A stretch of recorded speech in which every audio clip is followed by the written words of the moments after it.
Уурхайн тээвэр хичээлийн семинар ороход бэлэн боллоо. Өнөөдрийн семинарын сэдэв бол шатах тослох материалын зарцуулалт.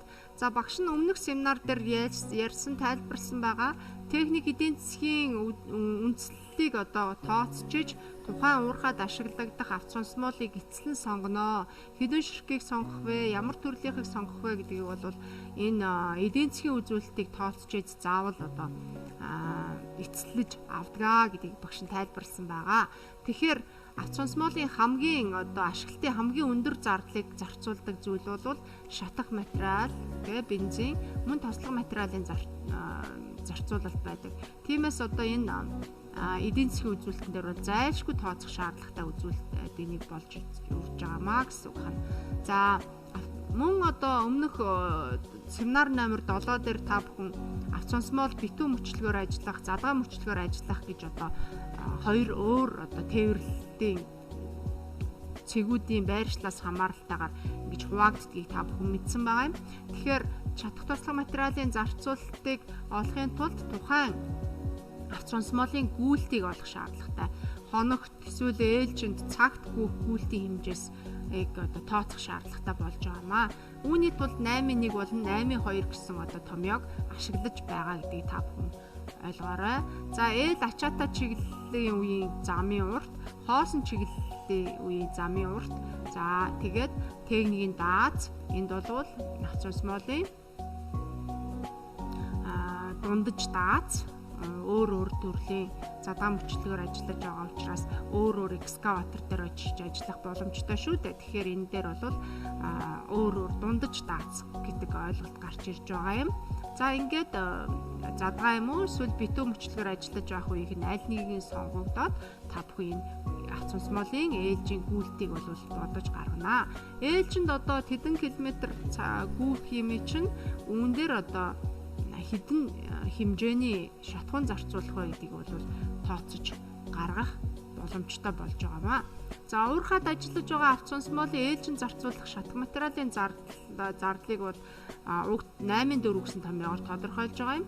Тэгэхээр 8.4 гэсэн дөрвийн томьёон дээр бол QT норм гэж байгаа юм. Энэ бол авц сонсмолын 100 км зарцуулагдах нормт зарцуулалт байгаа юм. Тэгэхээр авц сонсмолын техник үзүүлэлтэн дээр 100 км зарцуулах нормт зарцуулалт өгсөн байдаг. Хэрв нормт зарцуулалт байхгүй тохиолдолд бол 8.5 гэсэн томьёог бол ашиглаж авц сонсмолын 100 км зарцуулах түлшний нормативыг тогтоож болно гэсэн үг байна.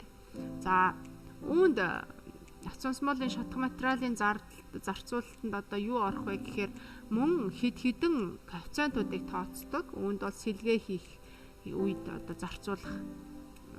зарцуулалтыг тооцсон, гараж дах нэмэгдлийг тооцсон байна, өвлийн цагийн нэмэгдлийг тооцсон, хүлгүүрийн хуучрлыг тооцсон, шатах материалын хувийн жинг тооцсон ийм үзүүлэлтүүдийг тооцож шатах материалын зарцуулалтыг нэг ээлжинд зарцуулалтыг гаргана гэсэн үг байна.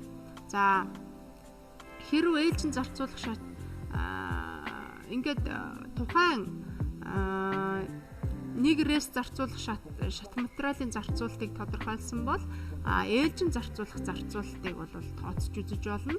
Энэ 8.5 болон 8.6 гэсэн томьёонууд бол 100 км зарцуулах түвшний норм тодорхой бус үед бодогддог ийм томьёонууд байгаа юм шүү.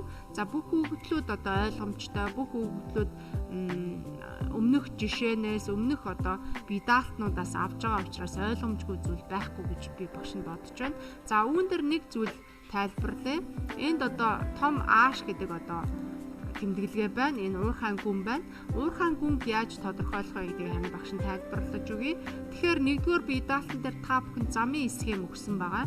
Замын схем дээр юу байгаа вэ гэхээр таныг хэдэн мөрөгцөгтэй юм бэ гэдэг нь байгаа. Тэгэхээр мөрөгцгийн өндөр бол 15 м, хэдэн мөрөгцөгтэй байгаас хэдэн доголтой байгаас хамаарат таны уурхайн гүн тодорхойлох ёстой. 3 доголтой бол таны уурхайн гүн 45 м, 6 доголтой бол 90 м гэх мэтчлэн ааш уурхайн гүн тодорхойлогдох юм байгаа юм.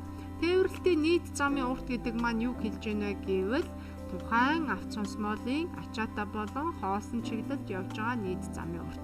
Тэгэхээр бид хэд ачаатай үеийн хоосон үеийнхаа нийт замуудыг одоо нэмнэ гэсэн үг нийлбэрүүд байна.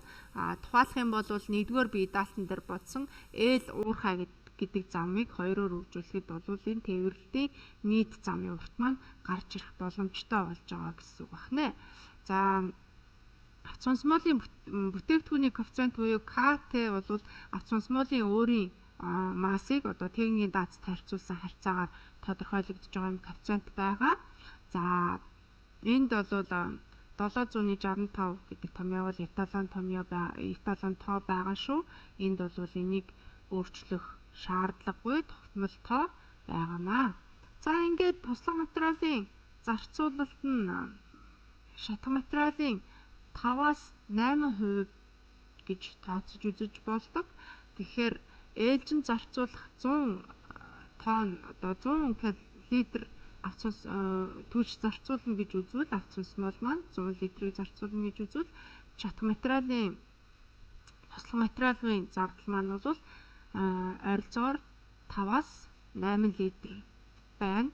За харин хөдөлгүүрийн тосны зарцуулалт бол уг одоо 100 литрийн 4-өөс 6% байна. Тэгэхээр 4-өөс 6 литр бол хөдөлгүүрийн тосны зарцуулалт орно гэсэн үг байна. Тэгэхээр тус бүр дээр үнийг бол тооцож үзнэ. 3 авц сонсмол дээр гуруулан дээр нэг тооцоо хийнэ гэсэн үг байна. За энэ хэдийгээр энд семинар номер 8 дээр бодогдож байгаа шатах туслах материалын зарцуулалт нь хэдхэн томьёогоор тодорхойлогдож байгаа маш амархан юм шиг боловч маш хариуцлагатай маш үнэнчээр бодох ёстой тоо байгаа. Эннээс хамаарсан одоо ашиглалтын зардал маш өндөр гардаг учраас эдгээрийг бол хариуцлагатайгаар хийх шаардлагатай гэдгийг дахин анхааруулъя хэлье. За медальтуудаас асуух зүйл байвал багштайгаа эргэж холбогдороо вебинартайгаа байнга одоо дахин орж байгаарай гэж бас тагшин зөвлөхөр байна. За баярлалаа баяртай.